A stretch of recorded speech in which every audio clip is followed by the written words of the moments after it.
Assalamualaikum warahmatullahi wabarakatuh. Halo anak-anakku, bertemu lagi dengan Ibu Dian dengan mapel Bahasa Indonesia. Diusahakan ditonton video pembelajaran ini sampai habis ya. Jangan sampai di skip video pembelajarannya. Selamat menyaksikan video pembelajaran yang Ibu berikan. Semoga bermanfaat untuk kalian semua.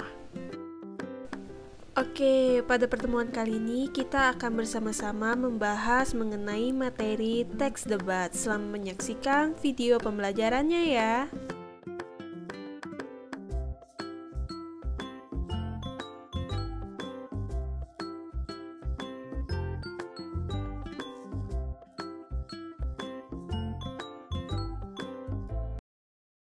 Selamat pagi hadirin.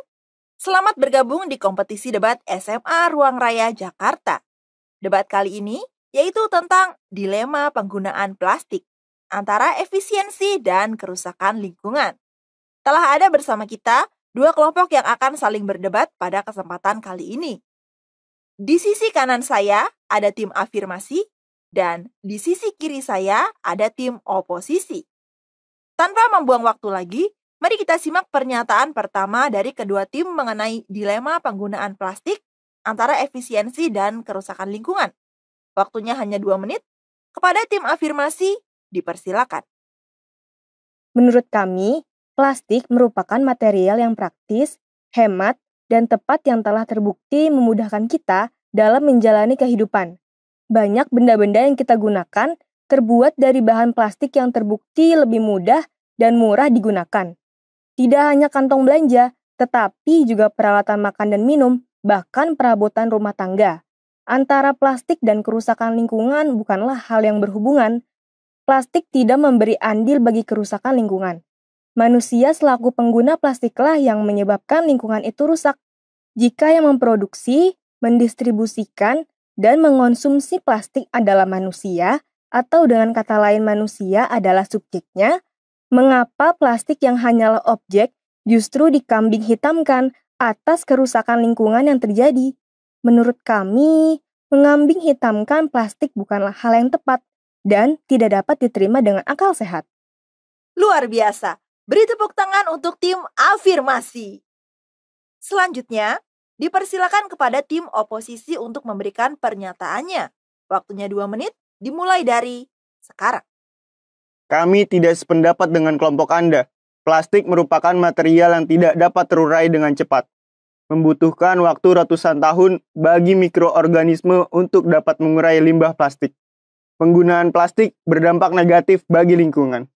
Sebagaimana yang diketahui, plastik yang mulai digunakan sekitar 50 tahun yang silam, kini telah menjadi barang yang tidak terpisahkan dalam kehidupan manusia. Diperkirakan ada 500 juta sampai 1 miliar kantong plastik digunakan penduduk dunia dalam 1 tahun. Ini berarti ada sekitar 1 juta kantong plastik per menit. Untuk membuatnya, diperlukan 12 juta barel minyak dan 14 juta pohon ditebang per tahunnya. Jika seperti itu, tidak selayaknya penggunaan plastik tetap dipertahankan. Harus ada alternatif lain untuk menggantikan plastik demi keberlanjutan lingkungan. Apakah kalian pernah melihat pihak-pihak yang saling bertukar pendapat dengan sudut pandang berbeda dan disertai berbagai alasan seperti cuplikan video tadi?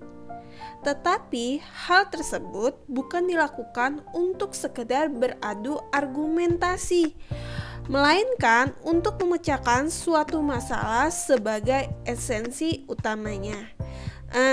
Kira-kira apa ya yang sedang dilakukan pihak-pihak tersebut? Apakah diskusi, negosiasi, ataukah debat? Mari kalian perhatikan video pembelajarannya. Apa sih itu debat? Nah, kita sudah masuk nih tentang pengertian apa itu debat. Debat adalah proses saling bertukar pendapat untuk membahas suatu topik atau isu dari sudut pandang yang berbeda antara suatu pihak dengan pihak lainnya. Akan tetapi nih, dalam mengemukakan pendapat-pendapat tersebut perlu disertai dengan informasi, bukti, ataupun data yang relevan untuk argumen yang dikemukakan. Bagaimanakah dengan teks debat? Sebenarnya menurut pengertian, teks debat dan debat itu sama saja, sama-sama mengemukakan sebuah pendapat, tetapi di sini kita melihat dari media yang digunakan. Jika teks debat dia berupa tulisan, sedangkan kalau kegiatan debat dia berupa lisan. Dengan demikian, pengertian teks debat adalah teks yang memuat bahasan suatu topik atau isu dari sudut pandang yang berbeda. Baik, sekarang kita akan membahas mengenai ciri-ciri teks debat. Nah, di sini ciri-ciri teks debat ada 5. Yang pertama, terdapat 2 tim yang berbeda, yaitu tim afirmasi dan oposisi, atau tim kontra dan tim pro. Terdapat 2 sudut pandang, ada kontra dan juga pro, ada setuju dan tidak setuju. Ada topik atau isu yang diperdebatkan. Itu sudah pasti ya, bagaimana kita memulai sebuah perdebatan jika tidak ada topik atau isunya. Yang keempat, adanya proses saling mempertahankan pendapat sebagai bentuk adu argumentasi. Yang terakhir, adanya pihak menengah. Nah, ini dia ciri-ciri dari teks debat itu sendiri. Oke, kita lanjut ke jenis-jenis debat. Nah, di sini jenis-jenis debat ada 4. Yang pertama ada debat parlementer. Nah, debat parlementer ini dilakukan oleh kalangan pemerintahan. Yang kedua ada debat pemeriksaan ulang. Nah, debat pemeriksaan ulang ini adalah perdebatan yang dilakukan dalam proses hukum.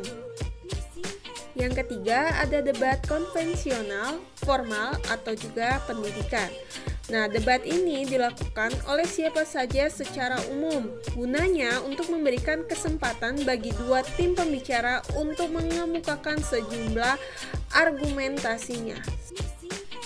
Yang terakhir ada debat kompetitif. Nah, debat kompetitif ini adalah debat yang sengaja diselenggarakan untuk kepentingan sebuah lomba. Nah, biasanya lomba tersebut diselenggarakan oleh lembaga pemerintahan, instansi, dan lain sebagainya. Nah, itu dia, kita sudah membahas mengenai teks debat. Tadi kita sudah bersama-sama membahas mengenai pengertian, ciri-ciri, dan juga jenis-jenis dari teks debat itu sendiri.